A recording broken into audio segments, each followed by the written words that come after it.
नमस्कार मंडळी, सौम्यास किचनमध्ये आज इथे तुमचं स्वागत आहे. तर इथे आज आपण मटारची एकदम खमंग आणि खुसखुशीत कचोरी करणार आहोत. तर इथे आम्ही मैदा घेतलेला आहे. 2 वाटे इथे आम्ही मैदा घेतलेला आहे. तर आपण सुरुवातीला कणिक कशी मळणार आहोत ते बघून घ्यायचे. आपल्याला हे छान चाळून घ्यायचं आहे.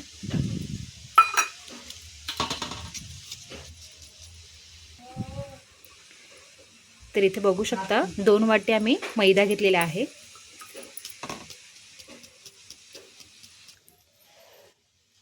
तर इथे आमचं पीठ छान मळून झालेलं आहे. आता यामध्ये आपण मीठ घालून घ्यायचं आहे. एकत्रित मिक्स करून घ्यायचं आहे. आणि इथे पिठामध्ये आम्ही तेलाचं मोहन घालून घेणार आहोत. छान गरम करून घेतलेलं आहे तेल. आता आपल्याला हे मिश्रण एकत्रित करून घ्यायचं आहे.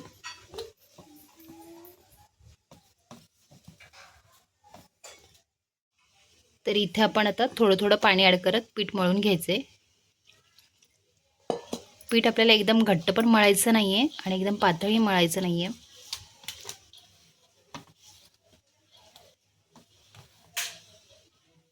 तर इथं आपलं अशा प्रकारे पीठ मळून झालेलं आहे.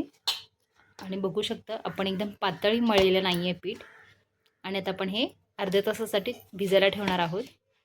तर आपण पीठ भिजायला ठेवलं तोपर्यंत भाजीला लागणारे साहित्य बघून घेऊयात. इथे आम्ही वाटाणे घेतलेले आहेत. अद्रकचे तुकडे घेतलेले आहेत 10-12, मिरच्या आहेत 7-8 आणि आमचूर पावडर 1 चमच घेतलेला आहे आणि कोथिंबीर. आणि यामध्ये आपण चवीनुसार मीठ घालून घेणार आहोत. नंतरला आपण तेल ॲड करून घेणार आहोत.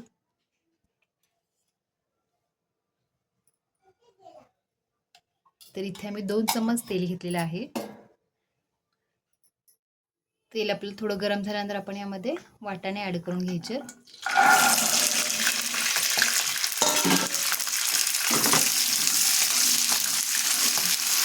आपल्याला यामध्ये पाणी घालायचं नाही आहे. आपण वाफेवरती वाटाणे शिजवून घेणार आहोत. तर इथे आम्ही फ्रेश ताजे वाटाणे वापरलेले आहेत.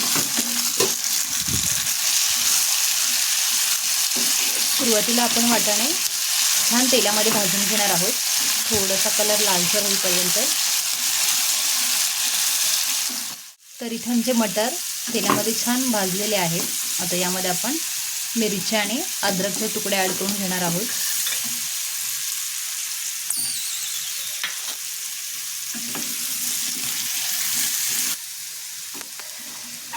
तर इथे वाटाणे छान मऊसूत आपले शिजलेले आहेत.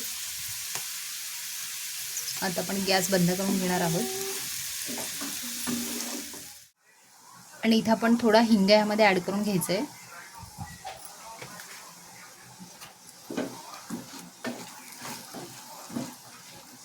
आणि आता आपण मिश्रण थंड करायला ठेवणार आहोत. आता तर भाजीचं साहित्य इथं आपलं थंड झालेलं आहे. आता आपण हे मिक्सरला बारीक करून घेणार आहोत. आणि मसाला इथे आम्ही ऑलरेडी तयार करून ठेवला होता. यामध्ये धणे, जिरे, बडीशोप आणि मिरी वापरलेली आहे. आपण हा मसालासुद्धा यामध्ये ॲड करायचा आहे. मसाला भांड्यामध्ये घालून घेणार आहोत. आणि आपण जे आमचूर पावडर घेतली होती तीसुद्धा आपण मसाल्यामध्येच घालून घ्यायची. आणि कोथिंबीर. आणि इथे चवीनुसार आपण मीठ ॲड करून घेणार आहोत. तर इथं आपण भाजी मिक्सर लावून घेतलेली आहे. तर अशा प्रकारे जाडसरच आपल्याला मिश्रण वाटून घ्यायचं आहे. तर इथं आपण कचोरी बनवायला घेणार आहोत. त्याआधी आपण तेल मध्यम गरम करून घेणार आहोत. इथे अर्ध्या तासानंतर तुम्ही बघू शकता पीठ आपलं भिजलेलं आहे छान.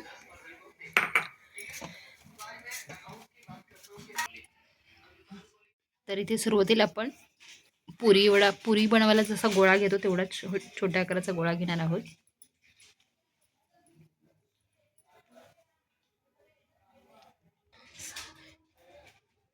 आता यामध्ये आपण भाजी घालून घ्यायची आहे.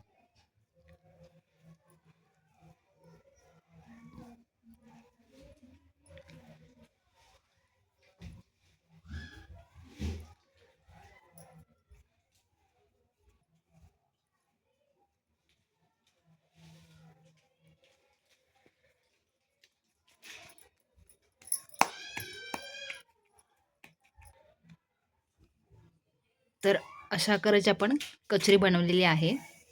वरची साईड आपण पूर्ण पॅक करून घेतलेली आहे. ज्या बाजूने आपण भाजी घातली ते बघू शकता. तर आपण कचोरी बनवून घेऊयात. तर बाकीच्या पण कचोऱ्या आपण इथे बनवून घेणार आहोत.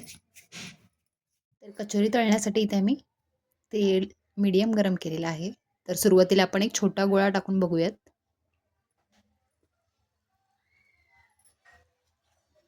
तर तेल आपलं बरोबर गरम झालेलं आहे.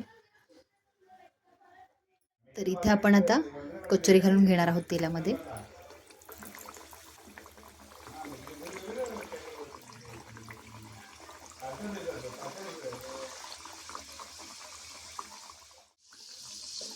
तर इथे परतून घ्यायचं आहे. आपल्याला मीडियम गॅसवरतीच कचोरी तळून घ्यायची आहे.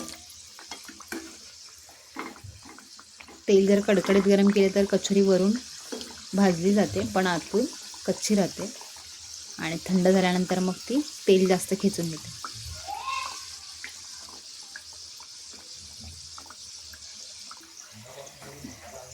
तर इथे कचोरी आपली तळून झालेली आहे छान आणि कलर पण खूप छान आलेला आहे. आता आपण हे काढून घेणार आहोत.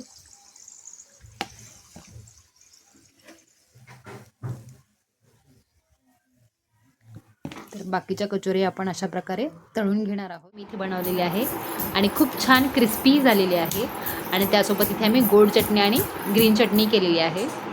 खूप सुंदर झालेली आहे. हे एक तुम्हाला मी तोडून दाखवते. खूप छान भाजी खूप आतमध्ये शिजलेली आहे आणि कोटिंग खूप छान क्रिस्पी झालेलं आहे, बघू शकता इथे. तर तुम्ही पण ह्या अशा रेसिपीज ट्राय करून बघा आणि कमेंटमध्ये मला कळवा कशा झालेली आहे ते. आणि अशाच नवनवीन रेसिपींसाठी तुम्ही आमच्या चॅनलला लाईक करा, शेअर करा, सबस्क्राईब करा. थँक्यू.